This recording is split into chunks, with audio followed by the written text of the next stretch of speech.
দেশে ভয়াবহ আকারে বাড়ছে অসংক্রামক রোগ। মোট মৃত্যুর ৭০ ভাগই ঘটে অসংক্রামক রোগে। পরিসংখ্যানে দেখা গেছে দেশের ব্যাপক সংখ্যক মানুষ হৃদরোগ, স্ট্রোক, ডায়াবেটিসে আক্রান্ত।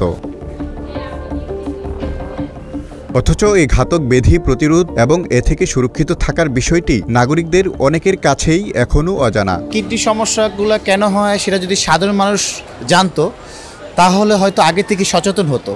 আর এইসব বিষয় নিয়ে তারা জনগণ সবাই একটা দেখাতে প্রস্তুতি নিত যে না, আমি কিডনির বিষয়ে যে রোগগুলো হবে এগুলো বিষয়ে আমরা সচেতন থাকলে আমরা বিভিন্ন ধরনের পদক্ষেপগুলো নিতে পারতাম। সরকারের কাছে আমার একটা দাবি, যাতে এই রোগটিগুলো থেকে আগে থেকে সচেতন হওয়ামূলক বা কার্যক্রম চালাইতে পারে, এরকম কোনো ভালো কোনো ট্রিটমেন্ট থাকে বা পজিশন এরকম থাকে যে কিছু উদ্যোগ নেওয়ার মতো, তাহলে হয়তো সাধারণ জনগণের জন্য ভালো হয়। অসংক্রামক রোগ প্রতিরোধে ছোট পরিসরে রাষ্ট্রের উদ্যোগ থাকলেও স্বল্পমেয়াদী এসব কর্মসূচি বাস্তবায়নে রয়েছে সমন্বয়হীনতা। কার্যক্রম আছে দুই ধরনের, একটা হচ্ছে যে রিসার্চ আর একটা হচ্ছে অ্যাওয়ারনেস বিল্ডিং প্রোগ্রাম।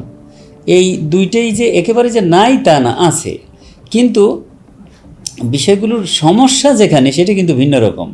সেটা হচ্ছে সমন্বয়, আর একটা হলো সাস্টেনেবিলিটি।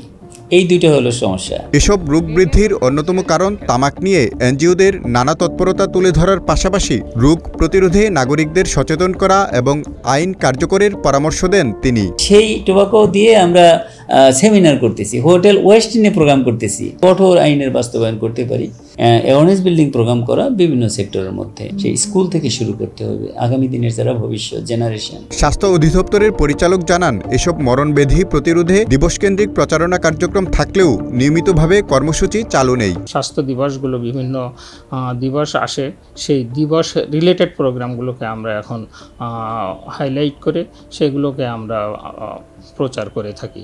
তাছাড়া রুটিন প্রোগ্রাম এই মুহূর্তে খুব বেশি চালু নাই, কারণ এখানে আমাদের কাজ করার বিষয় আছে। তো যেহেতু আমাদের বিভিন্ন ওপির মাধ্যমে স্বাস্থ্য প্রোগ্রামগুলো চালু ছিল, ওপির কাজ না থাকাতেই আমরা ঠিক এক্ষুনি প্রতিদিনের মতো রুটিন কোনো কাজ এই মুহূর্তে আমরা খুব চালু রাখতে পারি। তবে রোগ প্রতিরোধে প্রাথমিক স্বাস্থ্যসেবার উপর গুরুত্ব দেওয়া ছাড়াও রাষ্ট্রের নানা পরিকল্পনার কথা জানান তিনি। সরকার কীভাবে এই ডিজিজগুলো প্রিভেন্ট করা যায় সেই ব্যাপারে কতগুলো পদক্ষেপ সরকারের আছে এবং এগুলো পর্যায়ক্রমে বাস্তবায়িত হবে বলে আমরা আশা করি।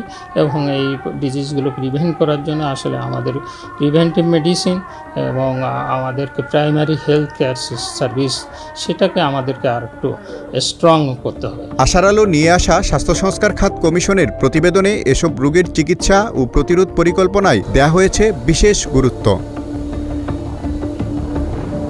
তারিকুল ইসলাম, মেডি ভয়েস, ঢাকা।